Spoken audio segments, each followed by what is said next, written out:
السلام علیکم ورحمۃ اللہ وبرکاتہ۔ بسم اللہ الرحمن الرحیم۔ رب اشرح لی صدری ویسر لی امری واحلل عقدۃ من لسانی یفقہوا قولی رب زدنی علما اللہم فقہنا فی الدین آمین۔ جی پیارے بچوں، کیا حال ہیں آپ سب کے؟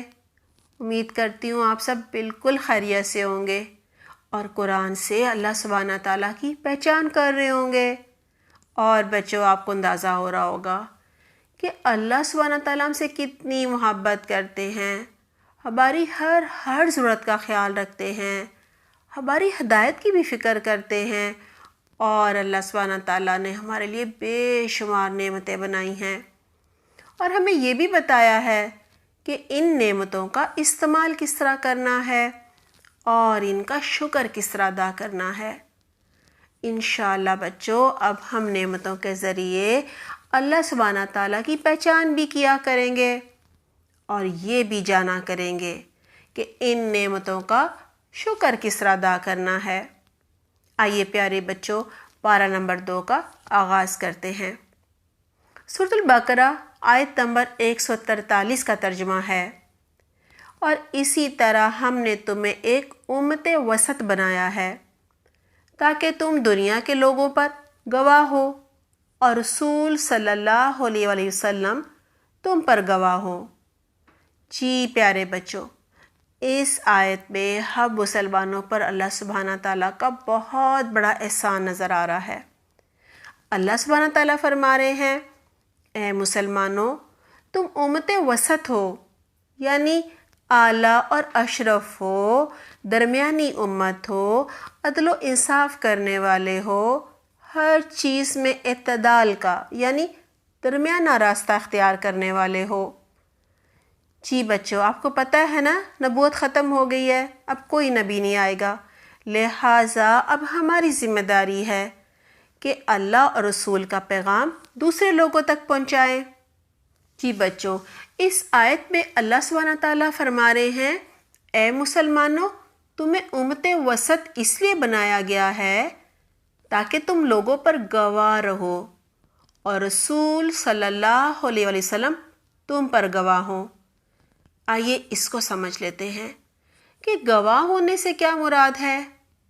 جی بچوں، اس کا مطلب یہ ہے کہ قیامت کے دن جب حساب ہوگا، یعنی سب لوگوں سے ان کی نیکیوں اور گناہوں کے بارے میں پوچھا جائے گا، تو ہمارے پیارے نبی محمد صلی اللہ علیہ وآلہ وسلم گواہی دیں گے کہ انہوں نے اللہ کا پیغام سب مسلمانوں کو دے دیا تھا، قرآن اور سنت پر عمل کر کے بتا دیا تھا، اور پھر ہم مسلمان گواہی دیں گے کہ ہم نے اللہ اور رسول کا پیغام لوگوں تک پہنچا دیا تھا، یعنی قرآن اور حدیث کی تعلیم خود بھی حاصل کی اور لوگوں تک بھی پہنچائی، اور جو ذمہ داری حضرت محمد صلی اللہ علیہ وسلم نے ہمیں دی تھی وہ ہم نے پوری کر دی تھی۔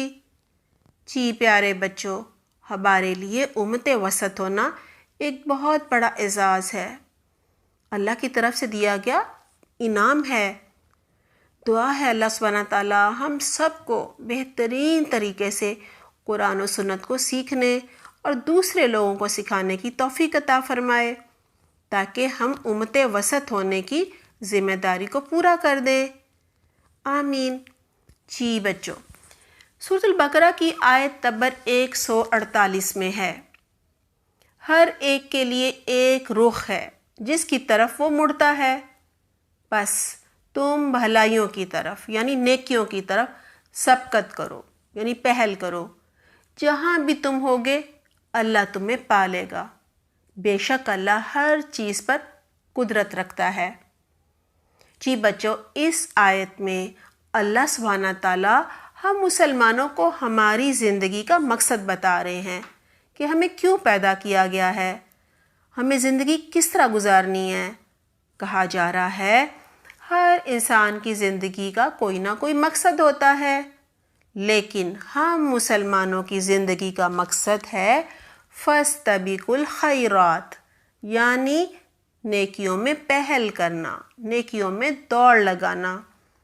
پھر کیا کرنا ہے ہمیں؟ جی ہر وقت نیکیوں کی تلاش میں رہنا ہے، اور نیکی کا کام جب بھی نظر آئے فوراً کرنا ہے۔ یہ نہیں کرنا کہ کوئی اور کر لے گا۔ جی بچوں، کسی نیکی کو چھوٹا سمجھ کر بھی نہیں چھوڑنا۔ سلام کرنے میں پہل کرنی ہے، پانی پلانے میں پہل کرنی ہے۔ امی، ابو یا کوئی بڑا جب بازار سے یا آفس سے تھکا ہوا آئے تو کیا کرنا ہے ہم نے؟ جی بھاگ کر، دوڑ کر ان کا سامان ان کے ہاتھ سے لے لینا ہے، پھر ان کو پانی لا کر دینا ہے یا جو وہ پینا چاہیں ان کو لا کر دینا ہے۔ اور بچوں، کسی کو کسی بھی قسم کی کوئی بھی مدد کی ضرورت ہو تو ہم نے سب سے پہلے اس کی مدد کرنی ہے، غریبوں کی مدد کرنی ہے، صدقہ و خیرات میں پہل کرنی ہے انشاءاللہ۔ جی بچوں، سورۃ البقرہ آیت نمبر 164 میں ہے، رات اور دن کے مسلسل ایک دوسرے کے بعد آنے میں، انسان کو فائدہ پہنچانے والی چلتی کشتیوں میں، ہواؤں کی گردش میں اور بادلوں میں بے شمار نشانیاں ہیں۔ جی بچوں، اس آیت سے پتہ چلتا ہے رات اور دن کا مقرر وقت پر ایک دوسرے کے بعد آنا جانا اللہ سبحانہ تعالیٰ کو پہچاننے کے لیے کافی ہے۔ یہ اللہ سبحانہ تعالیٰ کی بہت بڑی نشانی اور نعمت ہے۔ اللہ سبحانہ تعالیٰ کے علاوہ کوئی بھی دن کے بعد رات یا رات کے بعد دن کو نہیں لا سکتا۔ ساری دنیا کے لوگ اکٹھے ہو جائیں تو بھی وہ یہ کام نہیں کر سکتے۔ پیارے بچوں، جب آپ کسی سے وعدہ کرتے ہیں کہ میں کل شام 7 بجے آپ کو ملوں گا، پوری کوشش کے باوجود آپ کچھ سیکنڈ اوپر یا نیچے ہو جاتے ہیں، لیکن اللہ سبحانہ تعالیٰ ہزاروں سالوں سے سورج مقرر وقت پر طلوع اور غروب کرتے ہیں، دن اور رات ایک دوسرے کے بعد لاتے ہیں۔ اس کام میں کبھی 1 سیکنڈ کی بھی غلطی نہیں ہوئی۔ جی پیارے بچوں، اللہ کی اس نعمت کا شکر ادا کرنے کے لیے چاہیے کہ ہم اللہ کی اس نشانی پر غور و فکر کریں، عقل سے کام لیں، تو اللہ کو ایک ماننے کے لیے یہی ایک نشانی کافی ہے۔ جی بچوں، اس آیت میں دوسری بڑی نشانی ہوائیں ہیں۔ ان ہواؤں کی وجہ سے ہم اور سب جاندار سانس لیتے ہیں، پودے بھی اگتے ہیں۔ ان ہواؤں میں پرندے اور ہوائی جہاز اڑتے ہیں، اور ان چلتی ہواؤں ہی کی وجہ سے بحری جہاز اور کشتیاں دریاؤں اور سمندروں میں چلتی پھرتی ہیں۔ یہ سب نعمتیں اللہ سبحانہ تعالیٰ کے ایک ہونے اور اللہ سبحانہ تعالیٰ کے ہمارے خالق اور مالک ہونے کی نشانیاں ہیں اور ثبوت ہیں۔ اور ان نشانیوں سے یہ بھی پتہ چلتا ہے کہ اللہ سبحانہ تعالیٰ کو ہم سب سے بہت زیادہ محبت ہے، اور اس نے ہماری ضرورت کی ہر چیز پیدا کی، ہمارے فائدے کے لیے بہت کچھ بنایا، اور ہمارے آرام کے لیے یہ بے شمار نعمتیں بنائیں۔ جی بچوں، یہ جو بے شمار نعمتیں ہیں نا، کسی معجزے سے کم نہیں ہیں۔ دعا ہے اللہ سبحانہ تعالیٰ ہمیں ان نعمتوں پر غور و فکر کرنے کی توفیق عطا فرمائے، ہمیں اللہ سبحانہ تعالیٰ کی صحیح پہچان اور معرفت عطا فرمائے، آمین۔ سبحانک اللہم و بحمدک، نشہد لا الہ الا انت، نستغفرک و نتوب الیک۔ والسلام علیکم ورحمۃ اللہ وبرکاتہ۔